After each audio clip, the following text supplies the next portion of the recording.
തൃശൂരിൽ യാത്രക്കാരൻ ട്രെയിനിൽ നിന്ന് തള്ളിയിട്ട് കൊലപ്പെടുത്തിയ ടി വിനോദിന്റെ മൃതദേഹം മഞ്ഞുമ്മലിലെ വീട്ടിലെത്തിച്ചു. നാട്ടുകാരും സഹപ്രവർത്തകരും ഉൾപ്പെടെ നിരവധി പേർ ആദരാഞ്ജലി അർപ്പിക്കാനായി വീട്ടിലെത്തി. തലയ്ക്കേറ്റ ആഘാതമാണ് മരണത്തിനു കാരണം എന്ന പോസ്റ്റ്മോർട്ടം റിപ്പോർട്ടും പുറത്തുവന്നു. ശരീരം 9 കഷ്ണങ്ങളായി മുറിഞ്ഞു. മുഖത്തിന്റെ ഇടതുവശം ഇടിച്ചാണ് വീണതെന്നാണ് നിഗമനം. പ്രതി രജനീകാന്ത രണജിത്തിനെ സംഭവം നടന്ന റെയിൽവേ ട്രാക്കിനടുത്തെത്തിച്ച് തെളിവെടുത്തു. എബിൻ ജോസ് ചേരുന്നുണ്ട് വിവരങ്ങളുമായി. എബിൻ, ഈ പാതാളത്തുള്ള പൊതുശ്മശാനത്തിലാണ് സംസ്കാരം എന്നറിഞ്ഞിരുന്നു. സംസ്കാര ചടങ്ങുകൾക്കുള്ള അങ്ങോട്ടേക്കുള്ള യാത്ര തുടങ്ങിയോ? വിവരങ്ങൾ. സ്മിത, ഇപ്പം മൃതദേഹം വീട്ടിൽ നിന്ന് പൊതുദർശനം പൂർത്തിയാക്കി പാതാളത്തുള്ള ശ്മശാനത്തിലേക്ക് കൊണ്ടുപോവുകയാണ്. നിരവധി ആളുകളാണ്, നൂറുകണക്കിന് ആളുകളാണ് ഈ വിനോദിന് അന്തിമോപചാരം അർപ്പിക്കാൻ വേണ്ടി എത്തിയത്. മന്ത്രി പി രാജീവ് എത്തി അന്തിമോപചാരം അർപ്പിച്ചിരുന്നു.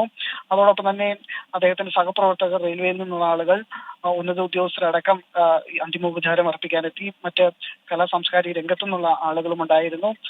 അതിനു മുന്നോടിയായി തന്നെ മഞ്ഞുമല്ലിലുള്ള 3 മാസമായുള്ളൂ അദ്ദേഹം മഞ്ഞുമല്ലിൽ എത്തിയിട്ടെങ്കിൽ പോലും നിരവധിയായ ആളുകൾ, വീടിന്റെ പരിസരത്തുള്ള ആളുകൾ വിനോദിന് അന്തിമോപചാരം അർപ്പിക്കാൻ വേണ്ടി എത്തിയിരുന്നു. വളരെ വൈകാരികമായ രംഗങ്ങളായിരുന്നു എല്ലാവരും അവിടെ ഉണ്ടായിരുന്നത്. കാരണം ഇന്നലെ വൈകുന്നേരം ഇവിടെ നിന്ന് പോയ ആളാണ് ചേതനേറ്റ ശരീരമായി മഞ്ഞുമല്ലിലെ വീട്ടിലേക്ക് എത്തിയത്. ഇത് ആളുകളെ സംബന്ധിച്ചിടത്തോളം വിശ്വസിക്കാൻ കഴിയാത്ത ഒന്നായിരുന്നു. കാരണം ഇന്നലെ വൈകുന്നേരം കൂടി കണ്ടു പിരിഞ്ഞ ആള്, എപ്പോഴും എല്ലാ സമയത്തും ചിരിച്ചുകൊണ്ട് സൗഹൃദപരമായി ഇടപെടുന്ന ആള്, കലാരംഗത്ത് പ്രവർത്തിക്കുന്ന ഒരാള്. അതുകൊണ്ട് തന്നെ ഈ വിനോദിന്റെ വിയോഗം എല്ലാവർക്കും അവിശ്വസനീയമായ രീതിയിലായിരുന്നു. നിരവധി ആളുകളാണ് മഞ്ഞുമല്ലിലെ വീട്ടിൽ അന്തിമോപചാരം അർപ്പിക്കാൻ എത്തിയത്. മഞ്ഞുമല്ലിലെ പ്രദർശനം പൂർത്തിയാക്കി ഇപ്പോൾ വിനോദിന്റെ മൃതദേഹം പാതാളത്തെ ശ്മശാനത്തിലേക്ക് എത്തിച്ചിരിക്കുകയാണ്. ഇവിടെ ഇപ്പോൾ തന്നെ സംസ്കാര ചടങ്ങുകൾ ആരംഭിക്കും എന്നാണ് നമുക്ക് മനസ്സിലാക്കാൻ സാധിക്കുന്നത്. ശരി, എബിൻ ജോസ് ആണ് വിവരങ്ങളുമായി ചേർന്നത്. പാതാളത്തെ പൊതുശ്മശാനത്തിലാണ് സംസ്കാര ചടങ്ങുകൾ. അല്പസമയത്തിനകം തന്നെ സംസ്കാരവും ഉണ്ടാകും. സൂരജ് സജി കൂടി ചേരുന്നുണ്ട് വിവരങ്ങളുമായി. സൂരജ്, ഈ പോസ്റ്റ്മോർട്ടം റിപ്പോർട്ടിൻ്റെ വിവരങ്ങൾ പുറത്തു വരുമ്പോൾ തീർച്ചയായിട്ടും ദുഃഖകരമാണ്. നമ്മൾ തുടക്കത്തിൽ പറഞ്ഞിരുന്നത് പോലെ തന്നെ തെറിച്ചു വീണതിനു ശേഷം മറ്റൊരു ട്രെയിൻ കയറി എന്നുള്ള നിഗമനങ്ങൾ അത് ഏറെക്കുറെ സ്ഥിരീകരിക്കുന്ന രീതിയിലാണ് പോസ്റ്റ്മോർട്ടത്തിലെ വിവരങ്ങളുമെല്ലാം എത്തിയിട്ടുള്ളത്. ഒരുപക്ഷെ അതുതന്നെയാകാം മരണത്തിലേക്ക് കാര്യങ്ങൾ നയിച്ചത്. ജീവനോടെ രക്ഷപ്പെടാനുള്ളൊരു സാധ്യത കൂടി അതില്ലാതാക്കുകയായിരുന്നു. വിവരങ്ങളിൽ കൂടുതൽ പങ്കുവയ്ക്കൂ സൂരജ്. ഒപ്പം തന്നെ ഈ ഒരുപാട് പേർ അങ്ങോട്ടേക്കും എത്തുന്നുണ്ടെന്നാണ് മനസ്സിലായത്. ഇപ്പോൾ സൂരജ് നേരത്തെ ഒരുപാട് പേരുടെ പ്രതികരണങ്ങളൊക്കെ എടുത്തു. വൈകാരികമായി തന്നെ അവരും പ്രതികരിക്കുന്നു. സ്മിത, ഏറെ സങ്കടകരമായ വിവരങ്ങളാണ് ഈ പോസ്റ്റ്മോർട്ടം റിപ്പോർട്ട് വരുമ്പോൾ നമുക്ക് മനസ്സിലാക്കാൻ കഴിയുന്നത്. ഈ രക്ഷപ്പെടാൻ വേണ്ടി ഇന്നലെ ഒടുവിൽ ഈ തള്ളിയിടുമ്പോൾ പോലും വിനോദ് ഒരു ശ്രമം നടത്തിയിരുന്നു. പക്ഷേ ആ ശ്രമം വിഫലമായി എന്നുള്ളതാണ് ഈ പോസ്റ്റ്മോർട്ടം റിപ്പോർട്ടിലെ വിവരങ്ങൾ വരുമ്പോൾ മനസ്സിലാക്കുന്നത്.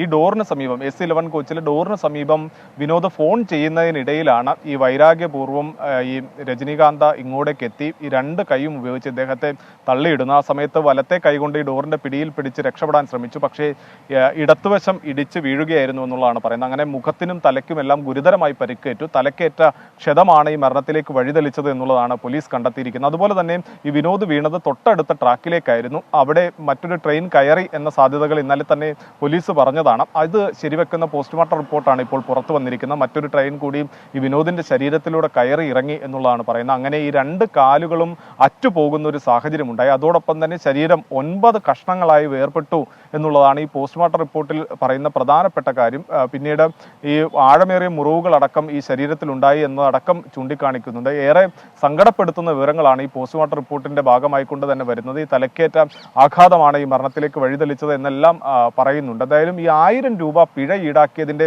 വൈരാഗ്യമായിരുന്നു ഈ രജനീകാന്തനെ കൊണ്ട് ഇത്തരത്തിലൊരു കൊലപാതകത്തിലേക്ക് വഴിതെളിച്ചത്. വെറും 1000 രൂപയുടെ പേരിൽ 1000 രൂപയുടെ പിഴ ഈടാക്കിയതിന്റെ വൈരാഗ്യത്തിൽ തോന്നിയ ഒരു കാര്യം. അതും ഈ മദ്യലഹരിയിലായിരുന്നു പ്രതി ഉണ്ടായിരുന്നത്. ഇന്നലെയൊന്നും തന്നെ പ്രതി ഇതുമായി ബന്ധപ്പെട്ടുകൊണ്ട് അന്വേഷണ സംഘത്തോട് സഹകരിക്കുന്ന ഒരു സാഹചര്യം ഉണ്ടായിരുന്നില്ല. പക്ഷേ മദ്യലഹരി മാറി ഇന്നും അദ്ദേഹവുമായി ഈ പ്രതിയുമായി സംസാരിക്കുമ്പോൾ പോലും പ്രതി ഇതിൽ തെല്ലും കുറ്റബോധമില്ലാത്ത തരത്തിലാണ് ഈ പോലീസിനോടെല്ലാം സംസാരിക്കുന്നത് എന്നുള്ളതാണ് പറയുന്നത്. അതോടൊപ്പം തന്നെ ഇന്നും ഈ പോസ്റ്റ്മോർട്ടം നടന്ന തൃശൂർ മെഡിക്കൽ കോളേജിലടക്കം സഹപ്രവർത്തകരായിട്ടുള്ള നിരവധി പേരാണ് അവസാനമായി ഒരു നോക്ക് കാണാനെത്തിയത്. അവർക്കെല്ലാം പറയാനുള്ളത് 100 കഥകളായിരുന്നു. പ്രത്യേകിച്ച് ഈ ചെറുപ്പകാലത്ത് നാടകത്തിൽ അഭിനയിച്ചു വന്നതും പിന്നീട് മിമിക്രി വേദിയിൽ തിളങ്ങിയതും എത്തും. അങ്ങനെ കലാരംഗത്ത് വിനോദ് പുലർത്തിയ മികവ് അവർ പറയുന്നു. മറുവശത്ത് ഈ സാമൂഹ്യ പ്രവർത്തന രംഗത്ത്, പ്രത്യേകിച്ച് ഈ സാമൂഹ്യ സേവന പ്രവർത്തനങ്ങളിൽ, ഈ ചാരിറ്റി പ്രവർത്തനങ്ങളിലെല്ലാം തന്നെ ഈ വിനോദ് സജീവമായിരുന്നു എന്നുള്ളതാണ് പറയുന്നത്. അത് എല്ലാവരും പറയുന്നത് ഈ പുഞ്ചിരിക്കുന്ന മുഖത്തോടെ മാത്രമേ കണ്ടിട്ടുള്ളൂ എന്നുള്ളതാണ് പറയുന്നത്. സാധാരണക്കാർ മുതൽ ഈ സഹപ്രവർത്തകർ വരെ നീളുന്ന വലിയൊരു സൗഹൃദം ഇദ്ദേഹത്തിനുണ്ടായിരുന്നു. അതുകൊണ്ട് തന്നെ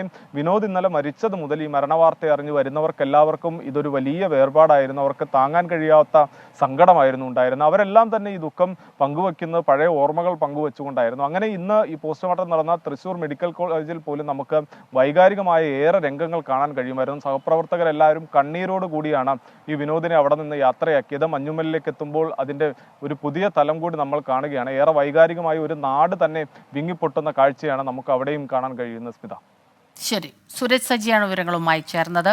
അശ്വിൻ പാലാഴി കൂടി ചേരുന്നുണ്ട്. അശ്വിനി, ഈ പ്രതിയെ എപ്പോഴാണ് ഹാജരാക്കുക? ഇന്ന് പകൽ ഈ സംഭവ സ്ഥലത്ത് എത്തിച്ചിരുന്നു പ്രതിയെ. കൂടുതൽ വിവരങ്ങൾ ലഭിക്കുന്നുണ്ടോ ഇപ്പോൾ?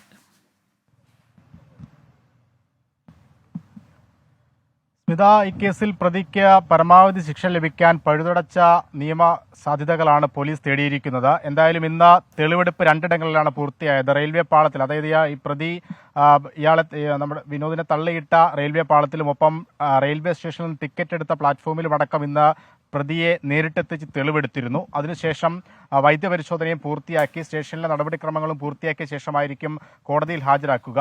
സമയം വൈകിയതുകൊണ്ട് തന്നെ മജിസ്ട്രേറ്റിന്റെ വീട്ടിലായിരിക്കും ഹാജരാക്കുക. എന്തായാലും പോലീസ് സ്റ്റേഷൻ നടപടിക്രമങ്ങൾ അല്പസമയത്തിനുള്ളിൽ പൂർത്തിയാക്കുമെന്നാണ് മനസ്സിലാക്കുന്നത്. അങ്ങനെയെങ്കിൽ അധികം വൈകാതെ തന്നെ മജിസ്ട്രേറ്റിന്റെ വീട്ടിലേക്ക് ഈ പ്രതിയുമായി പോലീസ് എത്തും. അവിടെയായിരിക്കും ഏതു തരത്തിലുള്ള ശിക്ഷയിലേക്കാണ് പോകുന്നത്, മറ്റ് നടപടിക്രമങ്ങൾ എങ്ങനെയാണ് ഇന്നടക്കമുള്ള കാര്യങ്ങളിലേക്ക് പോവുക. എന്തായാലും തെളിവെടുപ്പ് സമയത്ത് പൂർണ്ണമായും ഒരു മാറ്റവുമില്ലാതെ, വൈകാരികമായ ഒരു മാറ്റവുമില്ലാതെയാണ് പ്രതി പോലീസിനൊപ്പം ഉണ്ടായിരുന്നത് എന്നുള്ളത് എടുത്തു പറയേണ്ട കാര്യമാണ്. ഇയാളുടെ കാലിന് പരിക്കുള്ളത് കൊണ്ട് തന്നെ ഈ പ്ലാറ്റ്ഫോമിലേക്കോ അല്ലെങ്കിൽ റെയിൽവേ പാളത്തിലേക്കോ ഒന്നും പ്രതി ഇറക്കിയിരുന്നുമില്ല. എന്തായാലും അല്പസമയത്തിനുള്ളിൽ തന്നെ തൃശ്ശൂരുള്ള മജിസ്ട്രേറ്റിന്റെ വീട്ടിലേക്ക് പ്രതിയുമായി പോലീസ് സംഘം എത്തും. ശരി, അശ്വിൻ പാലാഴിയാണ് വിവരങ്ങൾ നൽകിക്കൊണ്ടിരിക്കുന്നത്. വിനോദിന്റെ മൃതദേഹം പാതാളത്തെ പൊതുശ്മശാനത്തിൽ എത്തിച്ചിരിക്കുന്നു. അതിന്റെ ദൃശ്യങ്ങളാണ് ഇപ്പോൾ പ്രേക്ഷകർ കാണുന്നത്. അന്തിമ സംസ്കാര ചടങ്ങുകളിലേക്ക് കടക്കുകയാണ്. നിരവധി പേരാണ് മഞ്ഞുമലിലെ വീട്ടിലും നാട്ടിലുമൊക്കെയായി എത്തിയിരുന്നത്. മാളയിലെ ബന്ധുക്കൾ, അയൽവക്കക്കാർ, നാട്ടുകാർ, അങ്ങനെ വലിയൊരു ജനാവലി തന്നെ വിനോദിനെ ഒരു നോക്ക് കാണാൻ, അവസാനമായി ഒരു നോക്ക് കണ്ട് അന്ത്യാഞ്ജലി അർപ്പിക്കാനായി അവിടെ എത്തിച്ചേർന്നിരുന്നു. വൈകാരികമായ ദൃശ്യങ്ങളാണ് നമ്മൾ മഞ്ഞുമലിലെ വീട്ടിൽ നിന്ന് കണ്ടത്. ഇപ്പോൾ സംസ്കാര ചടങ്ങുകളിലേക്ക് കടന്നിരിക്കുന്നു. നമ്മളിനി മറ്റൊരു വാർത്തയിലേക്ക് കൂടി പോവുകയാണ്. അരുണാചലിൽ മലയാളികളുടെ അസ്വാഭാവിക മരണത്തിൽ ദുർമന്ത്രവാദത്തിന്റെ സാധ്യത തള്ളാതെ അരുണാചൽ പ്രദേശ് പോലീസ്. കേരള പോലീസുമായി സഹകരിച്ച് മുന്നോട്ടു പോകുമെന്നും കേസ് അന്വേഷണത്തിന് 5 പേരടങ്ങുന്ന പ്രത്യേക സംഘത്തെ നിയോഗിച്ചതായും ഇറ്റാനഗർ SP അറിയിച്ചു. മരിച്ച ആര്യയെയും ദേവിയെയും വിചിത്ര വഴികളിലേക്ക് നയിച്ചത് നവീനാണ് എന്നാണ് സൂചന. ആര്യയുടെയും ദേവിയുടെയും പോസ്റ്റ്മോർട്ടം പൂർത്തിയായി. അജീഷ് ജയകുമാർ ചേരുന്നുണ്ട് തിരുവനന്തപുരത്തു നിന്ന് വിവരങ്ങളുമായി. അജീഷ്, തുടക്കം മുതൽ ഒരു ദുരൂഹത നിറഞ്ഞ മരണമാണ്. ഈ സംഭവത്തിൽ ബ്ലാക്ക് മാജിക് എന്നുള്ള ഒരു പേര് തന്നെ, അത് ഇത്രയും പരിഷ്കൃത സമൂഹത്തിൽ ഇതൊക്കെ ഇപ്പോഴും ഉണ്ട് എന്നുള്ളത് ഞെട്ടിപ്പിക്കുന്ന വാർത്തയാണ്. പക്ഷെ ആ രീതിയിൽ തന്നെയാണ് നിഗമനങ്ങളെല്ലാം എത്തുന്നത്, അല്ലേ? സ്മിത, തുടക്കത്തിൽ തന്നെ ഈ അസ്വാഭാവിക മരണത്തിൽ ബ്ലാക്ക് മാജിക്കിന്റെ സാധ്യതയാണ് പോലീസ് സംശയിച്ചിരുന്നത്. അതാണ് ഇപ്പോൾ ഇറ്റാനഗർ പോലീസും ഉറപ്പിക്കുന്നത്. ഈ അന്വേഷണത്തിൽ കേരള പോലീസുമായി സഹകരിച്ച് മുന്നോട്ട് പോകുമെന്നും കേസന്വേഷണത്തിന് 5 പേരടങ്ങുന്ന പ്രത്യേക സംഘത്തെ നിയോഗിച്ചതായും ഇന്ന് ഇറ്റാനഗർ SP അറിയിച്ചു. വാർത്താ സമ്മേളനത്തിൽ പറഞ്ഞു. മന്ത്രവാദമെന്ന സംശയമടക്കം പരിശോധിക്കുന്നുണ്ടെന്നും അദ്ദേഹം അറിയിച്ചു. സിറോയിൽ മാത്രമായി ഇത്തരം സംഭവങ്ങൾ, അതായത് ഈ സിറോയ് വാലിയിലാണ് ഈ 3 പേരെയും മരിച്ച നിലയിൽ കണ്ടെത്തിയത്. ഇവിടെ മാത്രമായി ഇത്തരം സംഭവങ്ങൾ നടക്കുന്നെന്ന പ്രചരണം ശരിയല്ലെന്നും അദ്ദേഹം പറയുകയുണ്ടായി. കുടുംബം എന്ന നിലയിലാണ് ഈ 3 പേരും മാർച്ച് 28-ാം തീയതി ഇറ്റാനഗറിനടുത്തുള്ള സിറോ വാലിയിൽ മുറിയെടുത്തത്. ആ മുറിയെടുക്കുന്നതിന് നവീന്റെ രേഖകളാണ് നൽകിയത്. മറ്റുള്ളവരുടെ രേഖകൾ പിന്നീട് നൽകാമെന്നാണ് ഇവർ ഹോട്ടൽ ജീവനക്കാരോട് പറഞ്ഞത്. പിന്നീട് മാർച്ച് 28-ന് എത്തിയ 3 ദിവസം പുറത്ത് കറങ്ങി നടക്കുകയായിരുന്നു. ഏപ്രിൽ 1 മുതലാണ് ഇവരെക്കുറിച്ച് ഒരു വിവരവും ഇല്ലാതായത്. പിന്നീട് ഈ 3 പേരെയും മരിച്ച നിലയിൽ ഹോട്ടൽ ജീവനക്കാർ കണ്ടെത്തുകയായിരുന്നു. ഇതിൽ 2 പേരുടെ കയ്യിലും ഒരാളുടെ കഴുത്തിലുമാണ് മുറിവ്. മരിച്ച ദേവിയുടെയും ഭർത്താവ് നവീന്റെയും കയ്യിലാണ് മുറിവുണ്ടായിരുന്നത്. ബ്ലേഡ് വെച്ച് മുറിച്ച നിലയിലായിരുന്നു. ആര്യയുടെ കഴുത്തിലാണ് മുറിവ്. ഈ രണ്ട് സ്ത്രീകളെയും, ആര്യയെയും ദേവിയെയും ഭർത്താവ് നവീൻ കൊലപ്പെടുത്തിയ ശേഷം ആത്മഹത്യ ചെയ്തതാകാമെന്ന നിഗമനത്തിലാണ് പോലീസ് നിലവിൽ എത്തിച്ചേർന്നിട്ടുള്ളത്. ഈ മരിച്ച നവീൻ ദേവി ദമ്പതികൾ 2 വർഷങ്ങൾക്ക് മുമ്പേ തന്നെ ഇത്തരത്തിലുള്ള മരണാനന്തര ജീവിതവുമായി ബന്ധപ്പെട്ട ആശയങ്ങൾ പിന്തുടരുന്നെന്നാണ് പോലീസിന്റെ ഒരു പ്രാഥമിക നിഗമനം. മൃതദേഹം കണ്ടെത്തിയ അരുണാചലിലെ സിറോ താഴ്വരയിലേക്ക് ദമ്പതികൾ 1.5 വർഷം മുമ്പും പോയിരുന്നതായും പോലീസ് കണ്ടെത്തിയിരുന്നു. സംഭവത്തിൽ സമഗ്രമായ അന്വേഷണം വേണമെന്നാണ് ഇപ്പോൾ ബന്ധുക്കളും ആവശ്യപ്പെട്ടിരിക്കുന്നത്. ഇന്ന് ഈ ഇറ്റാനഗറിലേക്ക് കേരളത്തിൽ നിന്ന് പോയ വട്ടിയൂർക്കാവ് പോലീസിന്റെ ഒരു സംഘം അവിടെ എത്തിയിട്ടുണ്ട്. അവർ ഇന്ന് അവിടെ പരിശോധന നടക്കും, പോലീസുമായി വിവരശേഖരണങ്ങൾ നടത്തും. ബന്ധുക്കളും അവിടെ എത്തിയിട്ടുണ്ട്. 3 പേരുടെ പോസ്റ്റ്മോർട്ടം നടപടികൾ പൂർത്തിയായി. നാളെ തന്നെ മൃതദേഹം കേരളത്തിലെത്തിക്കാനുള്ള നടപടികൾ തുടങ്ങും. അതിനുശേഷം വിശദമായി പോലീസ് അന്വേഷിക്കും. 3 പേരുടെ മൊബൈൽ ഫോണുകൾ കോടതിയിൽ ഹാജരാക്കും. കോടതിയിൽ അപേക്ഷ നൽകി മൊബൈൽ ഫോണുകൾ സ്വീകരിച്ച ശേഷമായിരിക്കും ഇവർക്ക് ഈ ബ്ലാക്ക് മാജിക് സംഘങ്ങളുമായി എങ്ങനെയാണ് ബന്ധപ്പെട്ടെന്നടക്കമുള്ള ഈ പ്രേരണയായി എന്നടക്കമുള്ള വിവരങ്ങൾ കിട്ടുകയുള്ളൂ. കേരളത്തിൽ ലോക്സഭാ തെരഞ്ഞെടുപ്പിനുള്ള നാമനിർദ്ദേശ പത്രികാ സമർപ്പണം നാളെ അവസാനിക്കും. ബഹുഭൂരിഭാഗം സ്ഥാനാർത്ഥികളും ഇന്ന് നാമനിർദ്ദേശ പത്രിക നൽകി.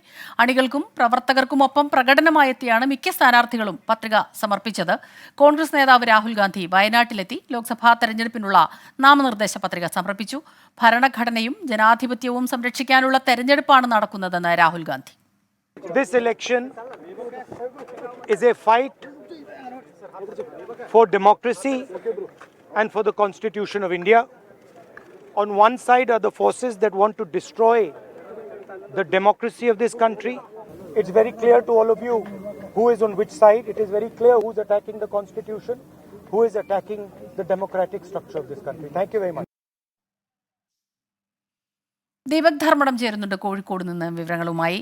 ദീപക്, വനം വന്യജീവി വിഷയം, രാത്രിയാത്രാ ദുരിതങ്ങൾ, അതുപോലെ കർഷകർ നേരിടുന്ന പ്രശ്നങ്ങൾ, ഇങ്ങനെ നിരവധി പ്രശ്നങ്ങളാണ് വയനാട്ടുകാർ നേരിടുന്നത്. ഇതിനായുള്ള പോരാട്ടങ്ങൾ, ഈ പ്രശ്നങ്ങൾ പരിഹരിക്കുന്നതിനുള്ള പോരാട്ടങ്ങളിൽ ഒപ്പം നിൽക്കും എന്നാണ് രാഹുൽ ഗാന്ധി പറഞ്ഞത്. ഒരുപാട് പേർ ഘോഷയാത്രയായി തന്നെയാണ് നാമനിർദ്ദേശ പത്രിക സമർപ്പിക്കാൻ എത്തിയതുമല്ലേ?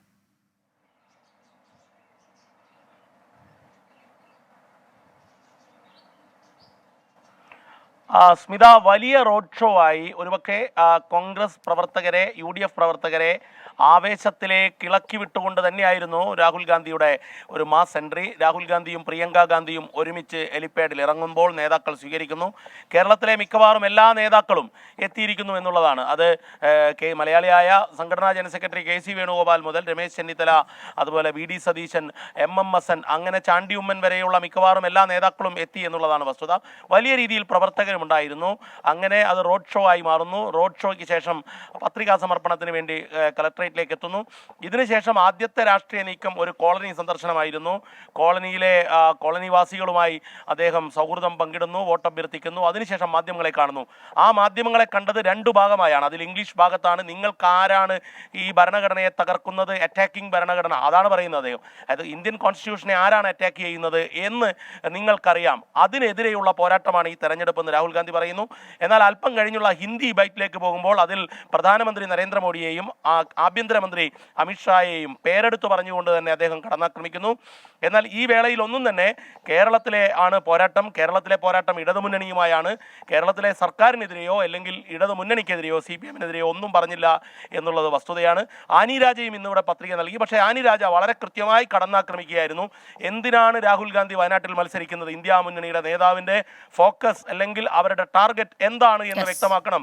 കേരളമാണോ ടാർഗറ്റ് എന്നുള്ളതാണ്, ഇടതുപക്ഷമാണോ ടാർഗറ്റ്? കൃത്യമായി BJP-ക്കെതിരെ മത്സരിക്കണമെന്ന നിലയിലുള്ള സന്ദേശം, പ്രചരണം തന്നെയാണ് അവർ നടത്തുന്നത്. മൊത്തത്തിൽ ഇന്ന് കേരളത്തിൽ ഒട്ടുമിക്ക സ്ഥാനാർത്ഥികളും, പ്രത്യേകിച്ചും നാമനിർദ്ദേശ പത്രികാ സമർപ്പണം നാളെ അവസാനിക്കാനിരിക്കെ ശശി തരൂർ ഉൾപ്പെടെ, KK ശൈലജ ടീച്ചർ ഉൾപ്പെടെ, എളമരം കരീം ഉൾപ്പെടെയുള്ള പ്രമുഖ സ്ഥാനാർത്ഥികൾ ഏറെക്കുറെ എല്ലാവരും തന്നെ പത്രിക സമർപ്പിച്ചു. നാളെ ഒരു ദിവസം കൂടി നാമനിർദ്ദേശ പത്രികാ സമർപ്പണത്തിന് ഉണ്ട്. സ്മിത ഹരിദാസ്. ദീപക് ധർമ്മടമാണ് കോഴിക്കോട് നിന്ന് ഈ വാർത്തയുടെ വിശദാംശങ്ങൾ നൽകിയത്. തിരുവനന്തപുരം മണ്ണന്തലയിൽ പടക്ക നിർമ്മാണത്തിനിടെ സ്ഫോടക വസ്തു പൊട്ടിത്തെറിച്ച സംഭവത്തിൽ 2 പേർ കസ്റ്റഡിയിൽ. അപകട സമയത്ത് ഒപ്പം ഉണ്ടായിരുന്നവരാണ് കസ്റ്റഡിയിലായത്. പരിക്കേറ്റവർ ഗുണ്ടാ സംഘങ്ങളുമായി ബന്ധം ഉള്ളവരാണെന്ന് പോലീസ് പറയുന്നു. AV ജയശങ്കർ ചേരുന്നുണ്ട് തിരുവനന്തപുരത്ത് നിന്ന് വിവരങ്ങളുമായി. ജയശങ്കർ, ഈ എന്താണ് യഥാർത്ഥത്തിൽ പൊട്ടിത്തെറിച്ചത്? ബോംബ് നിർമ്മാണമായിരുന്നോ അതോ പടക്ക നിർമ്മാണമായിരുന്നു? അതായത് വൈകുന്നേരത്തോടു കൂടിയാണ് ഈ ഒരു അപകടം ഉണ്ടാകുന്നത്. ഈ അഖിലേഷ്, കിരൺ, ശരത്ത്, ഒപ്പം ഒരു 17 വയസ്സുകാരൻ ഉൾപ്പെടെയുള്ള ആളുകൾ ഒരു പുറത്തുനിന്ന് ഒരു ഗുണ്ട് വാങ്ങിക്കൊണ്ടുവന്നുകൊണ്ട് ഇത് അഴിച്ച് ഇതിലെ മാരകശേഷിയുള്ളതാക്കുകയായിരുന്നു. ഇതിനിടയിലാണ് ഇത്തരത്തിലൊരു അപകടം സംഭവിച്ചത്. മറ്റു ചില സുഹൃത്തുക്കളും ഇവരോടൊപ്പം ഉണ്ടായിരുന്നു. ഇതിനൊപ്പം ഉണ്ടായിരുന്ന രണ്ടുപേരെയാണ് നിലവിൽ പോലീസ് കസ്റ്റഡിയിൽ എടുത്തിരിക്കുന്നത്. കിരൺ, ശരത്ത് എന്നീ രണ്ടുപേരെയാണ് നിലവിൽ കസ്റ്റഡിയിൽ എടുത്തിരിക്കുന്നത്. ഇവരെ ചോദ്യം ചെയ്യും.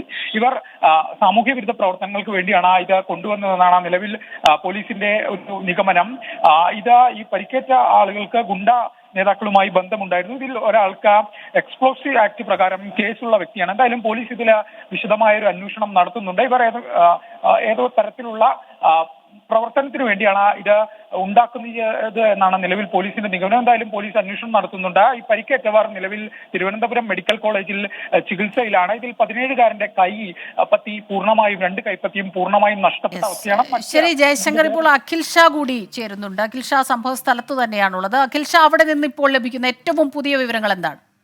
സ്മിത, നമ്മളിപ്പോൾ ഈ സംഭവം നടന്ന മണ്ണന്തലയിലെ ഒരു സ്വകാര്യ പ്രോപ്പർട്ടിയാണുള്ളത്. ഇതൊരു കുന്നാണ്. ഈ കുന്ന് ഈ മെയിൻ റോഡിൽ നിന്ന് വളരെയധികം യാത്ര ചെയ്താൽ മാത്രമാണ് ഇത്തരത്തിൽ ഇങ്ങനൊരു കുന്നിലേക്ക് നമുക്ക് എത്താൻ സാധിക്കുക. അത്രയധികം വളരെയധികം ആളുകൾ ഒഴിഞ്ഞൊരു സ്ഥലം തന്നെയാണ് ഈ ഒരു മണ്ണന്തലയിലെ ഈ ഒരു സ്വകാര്യ ഏരിയ എന്ന് പറയുന്നത്. അവിടെയാണ് ഇത്തരത്തിൽ ഇന്ന് വൈകിട്ടോടുകൂടി ഇത്തരം ഒരു സംഭവം നടക്കുന്നത്. പോലീസ് ഇപ്പോൾ ഇവിടെ ഇങ്ങോട്ടേക്കുള്ള പ്രവേശനം നിരോധിച്ചിട്ടുണ്ട്. ഇതിനപ്പുറത്ത് ആ മരത്തിന് ചുവട്ടിലായിട്ടാണ് ഇത്തരത്തിലൊരു ഈ അമുട്ട് പൊട്ടിയുള്ള ഒരു അപകടം ഉണ്ടായത്. പോലീസ് ഈ ഘട്ടത്തിൽ ഇതുമായി ബന്ധപ്പെട്ടുള്ള മറ്റ് നടപടിക്രമങ്ങളും മറ്റ് പരിശോധനകളും ഈ ഘട്ടത്തിൽ നടത്തി വരികയാണ്. നമ്മൾ അറിയുന്നത് പോലെ തന്നെ ഈ അനധികൃതമായ, അതുപോലെ തന്നെ സാമൂഹ്യ വിരുദ്ധ പ്രവർത്തനത്തിലുൾപ്പെടെ ഇതുമായി ബന്ധപ്പെട്ട് ഇവരിവിടെ എത്തുകയും അതിനു വേണ്ടിയിട്ടാണ് ഈ സ്ഫോടക വസ്തു ഉൾപ്പെടെ ഉപയോഗിച്ചത് എന്നുള്ളൊരു കാര്യമാണ് പോലീസും ഈ ഘട്ടത്തിൽ വ്യക്തമാക്കുന്നത്. എന്തായാലും ഇതുമായി ബന്ധപ്പെട്ടുള്ള അന്വേഷണം അത് പോലീസ് വളരെ വ്യക്തമായി തന്നെ നടക്കുന്നുണ്ട്. നമ്മൾ നേരത്തെ പറയുന്നതുപോലെ തന്നെ ഈ 2 പേരെ പോലീസ് ഈ ഘട്ടത്തിൽ കസ്റ്റഡിയിൽ എടുത്തിട്ടുണ്ട്. കസ്റ്റഡി എടുത്ത് അവരെ ഇതുമായി ബന്ധപ്പെട്ട് ചോദ്യം ചെയ്യാനുള്ള ഒരു ഒരുക്കത്തിൽ കൂടിയാണ് പോലീസ്. നമ്മൾ നേരത്തെ പറഞ്ഞതുപോലെ തന്നെ ഇത് പ്രധാന റോഡിൽ നിന്ന് വളരെയധികം യാത്ര ചെയ്താൽ ഒരു വലിയൊരു കുന്നാണിത്. അതുകൊണ്ട് തന്നെ ഈ ആളുകളൊന്നും അധികം ഇങ്ങോട്ടേക്ക് എത്താത്തൊരു സ്ഥലം കൂടിയാണ്, ഒരു സ്വകാര്യ ഏരിയ കൂടിയാണ്. അവിടെ വെച്ചാണ് ഇത്തരത്തിലൊരു സംഭവം നടന്നത്. എന്തായാലും പോലീസ് ഈ കാര്യത്തിൽ കൂടുതൽ വ്യക്തമായൊരു അന്വേഷണം ഈ ഘട്ടത്തിൽ നടത്തി വരികയാണ്. അതായത് പിടികൂടിയവരെ പോലീസ് ചോദ്യം ചെയ്തു വരികയാണ്. പടക്ക നിർമ്മാണത്തിനിടെയാണ് സ്ഫോടനമുണ്ടായത്. 2 പേർ കസ്റ്റഡിയിലുണ്ട്. AV ജയശങ്കറും അഖിൽ ഷാ അൻസാറുമാണ് ഈ വാർത്തയുടെ വിശദാംശങ്ങൾ നൽകിയത്. ഇതോടെ ഈ വാർത്താ ബുള്ളറ്റിൻ പൂർണ്ണമാവുകയാണ്.